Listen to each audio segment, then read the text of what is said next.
you have to be safe in a relationship to connect.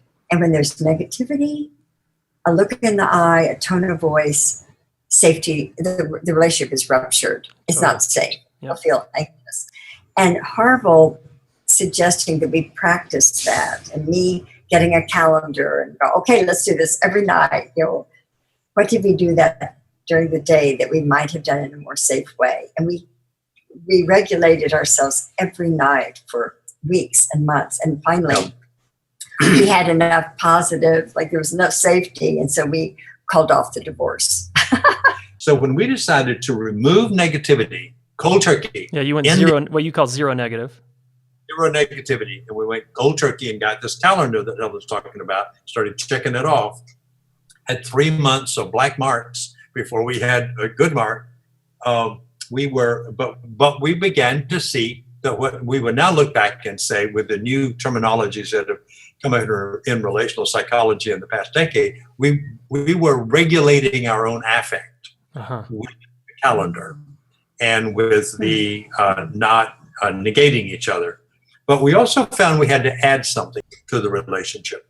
And putting stuff in was appreciations, caring behaviors, deliberately setting out fun things to do. Now we look back at that and all the research about the pleasure centers of the brain and how you can activate them and you can train yourself to do joy. We were doing all that sort of like in the wilderness with no tools. And found our way to a place where one day the war was over. And then it became a very creative, interactive flow for the past, I would say 18 years now. That's amazing. It's a miracle. It's a miracle. And I love that, like, no one could help you, sort of. And so you decided to help yourselves and like get your shit together. And we wrote the book. Yeah, like you had to like live it. We got the book right there. We just hadn't read it. Exactly. And for anyone who's hearing this for the first time, the mention of zero negativity, they go, I'm sorry, that's not for me, but I got to be authentic. And yes, you do.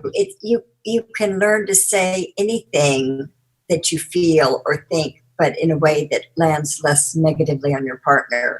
If you're negative with your partner, they're not going to listen. So we have in our process how to raise things with your partner, and stop shame, blame, or criticism, and learn to ask for what you want in a respectful, kind way. That's like for starters. But also, the goal really isn't zero negativity.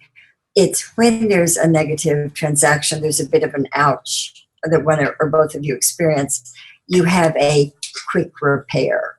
You quickly identify a problem and say, could we have a redo about that? Could we redo that transaction and let me model how if the transaction went a different way, I would feel fine. The way it just happened, I've got some problems. But would you be willing to say that in this way and help each other learn how to be in each other's presence where we're more safe for each other?